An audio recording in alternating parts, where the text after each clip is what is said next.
Welcome back to the B Block, our brand new section where some of our favourite GB News commentators have the chance to sound off on an issue important to them that's been overlooked by the rest of the media.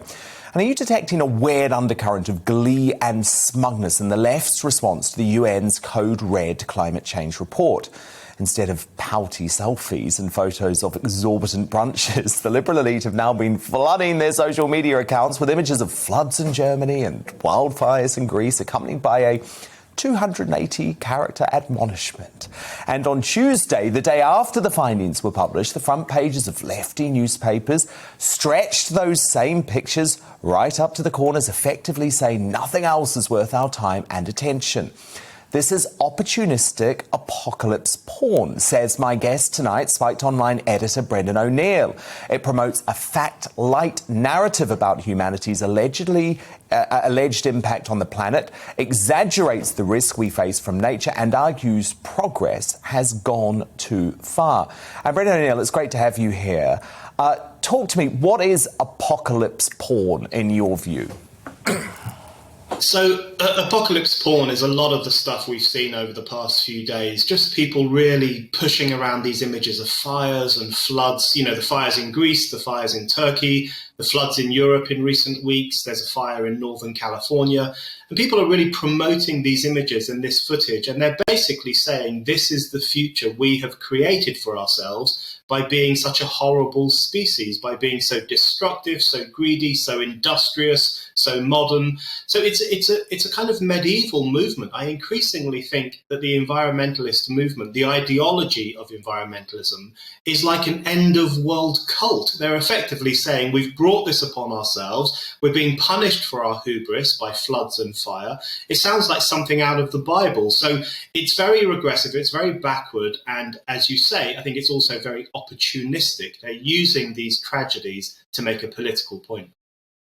By the way, Brendan O'Neill, we have always had terrible environmental events. We've always had disastrous weather, and it's shocking, but that happens. So there is a desperate desire to link these events to the UN report, which I think is irresponsible.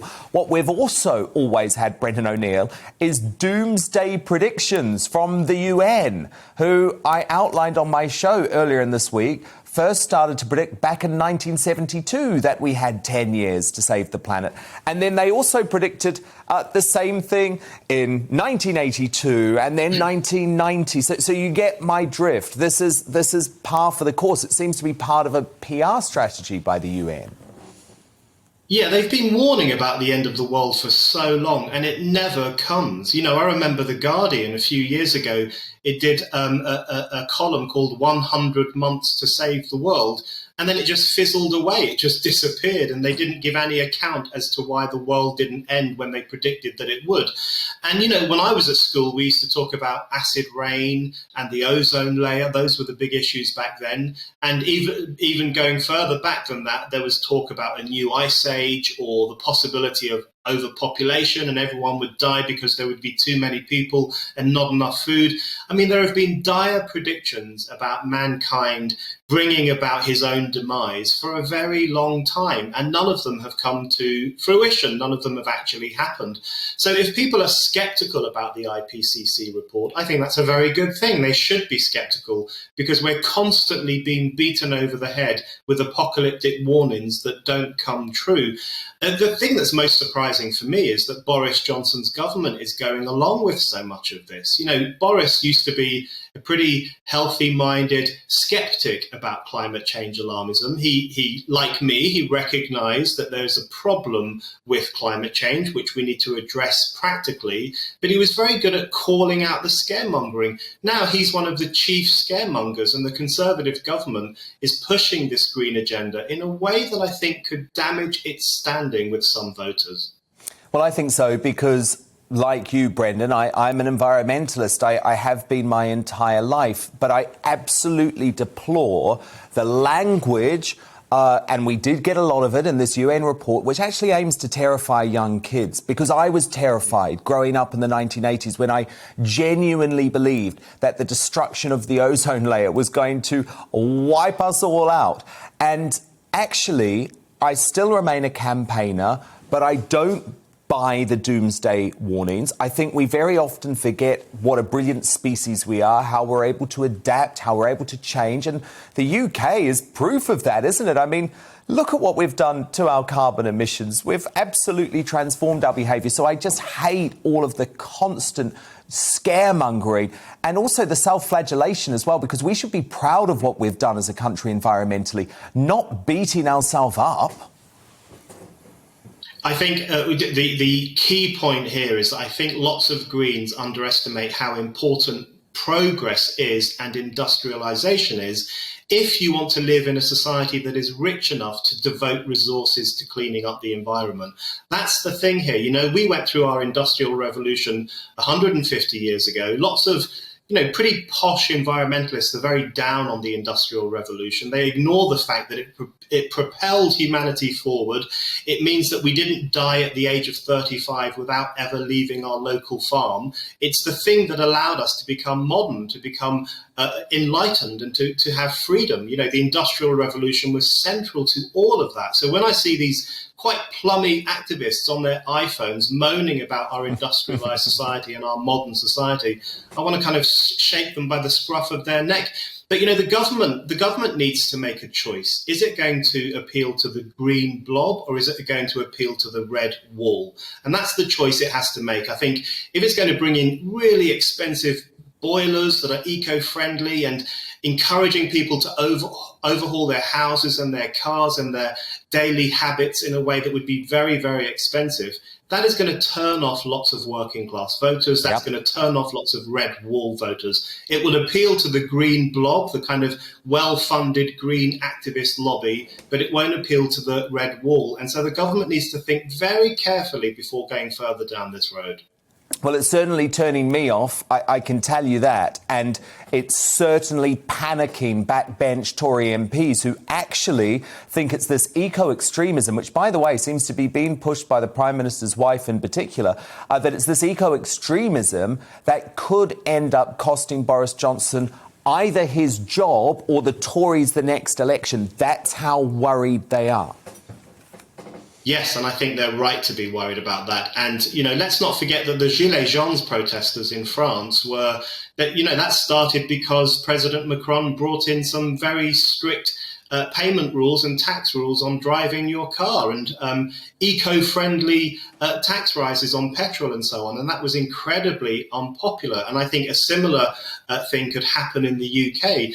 You know, I increasingly think that the ideology of environmentalism, which is different to the practical task of making sure that we don't live in a polluted society, the ideology of environmentalism looks like a hobby for rich people, a hobby for posh people. They're time rich. They've got a lot of time on their hands. They can make all these changes to their lives. They can virtue signal about how green they are.